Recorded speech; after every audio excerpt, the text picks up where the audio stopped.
वक्त में एक बेहतरीन पर्दा नशीन बाअमल बच्चों की शक्ल में अपने माँ बाप का और इस मदरसे का नाम रोशन करने का एक जज्बा अता करना है।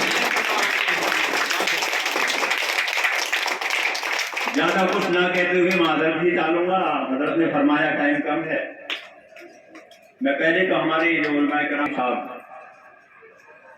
कि बज़्मे रसूल पाक का वो खुशनुमा चराग, बज़्मे रसूल पाक का वो खुशनुमा चराग बुझने से पहले कितने दियों को जला गया। ये बज़्मे रसूल पाक के चराग हैं, खुद बुझ जाते हैं, लेकिन कितने चराग रोशन कर जाते हैं कि कोई आलिमा बनती है, कोई हाफिज कुरान बनता है, कोई इमामत में मशगूल है, कोई उससे भी आगे की बुलंदियां तय कर जाता है। तो ये बड़े कीमती हैं जिनके अदब एहतराम आपके लिए लाजमी है।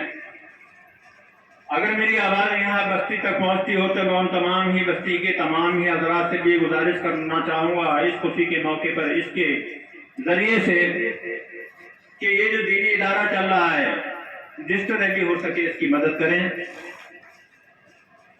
राजनीतिक लोग चल के ना जाने क्या बात है कि मैं जहाँ जाता हूँ तो अक्सर चले जाते हैं। ये मुझे बड़े दुख के साथ कहना पड़ता है कि मैं राजनीतिक आदमी नहीं हूँ, दुकानदार आदमी हूँ।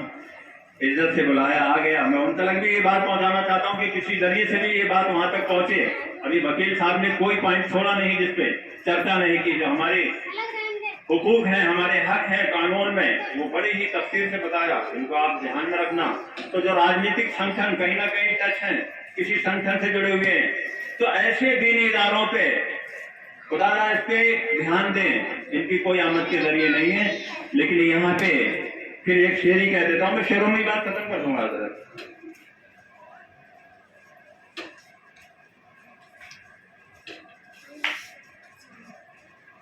शबनमी चेहरों को सूरज न दिखाया जाए। ये जो छोटे छोटे बच्चे हैं, हमारे नजाकत भाई आए हैं पूरी टीम के साथ, इनको मैं कह सकता हूँ कि हालांकि में बहुत कुछ करते हैं। और मैं एक बात और कहना चाहूँगा आज इसके जरिए से कि ये ऐसी एक शख्सियत है, ये ऐसी शख्सियत है। मेरी आदत है कि मैं टांग घसीटने में अच्छा समझता हूँ, मैं टांग घसीटने में माहिर हूँ, मैं किसी के कसीदे नहीं पढ़ता। ये मेरी फितरत में शामिल है कि मैं किसी के विधायक के तौर से, सांसद के तौर से, और जहाँ नहीं पहुँच पाते तो खुद खड़े हो जाते हैं। तो मैं कह रहा था कि शबनमी चेहरों को सूरज न दिखाया जाए। सभी मैं बिलखुसूस इल्तिमास से गुजारिश करता हूँ कि आने वाला हमारा ये कल का मुस्तकबिल है, इन पे ध्यान दिया जाए। इल्म की रोशनी बहुत मायने रखती है। अगर इंसानियत का रास्ता कोई तय कर लाती है तो वो दीनी तालीम है। माँ बाप का वालिदैन के अदब एहतराम सिखाती है तो वो दीनी तालीम है। और ये ऐसे इदारे जहाँ पे गुड्डू भाई तशरीफ रखते हैं, हमारे सादिक साहब मौजूद यहाँ पे हस्तियाँ हैं, ये सिर्फ दीनी तालीम तक ही महदूद नहीं रखना चाहती।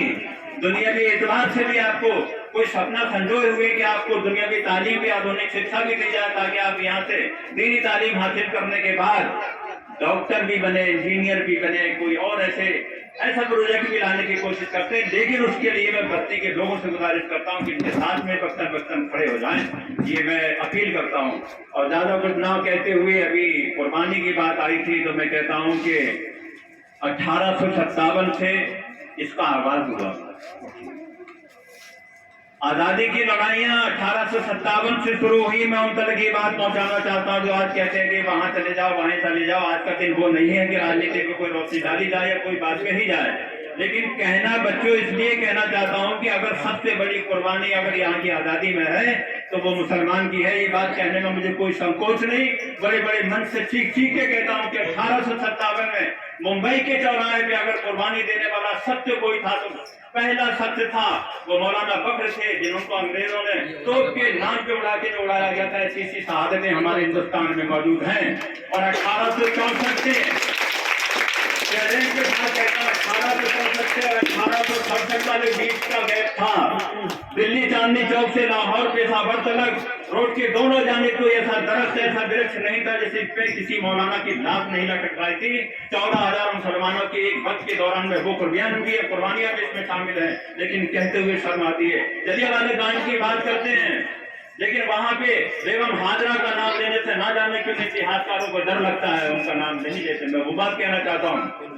तो आप कमजोर नहीं, लेकिन अभी मास्टर साहब ने, वकील साहब ने हमारे कहा कि तरीके से कानून के दायरे में हम कानून का पालन करने वाले हैं। गणतंत्र दिवस मनाते और 26 जनवरी को कानून लागू हुआ, और कानून जब बनाया गया तो इसमें एक आध कमेटी नहीं गठित थी। वकील साहब जानते हैं, अनेकों कमेटियां गठित करी गई, सारे धर्म जाति के लोग थे, अनेकों मीटिंगें हुई, तब कहीं जाके ये पारित किया गया था। कानून ऐसे नहीं बन गया कि आज के दौर का अगर मैं कोई बैठ गया हुक्मरान बन गया तो उसमें लेकर संशोधन कर दूं।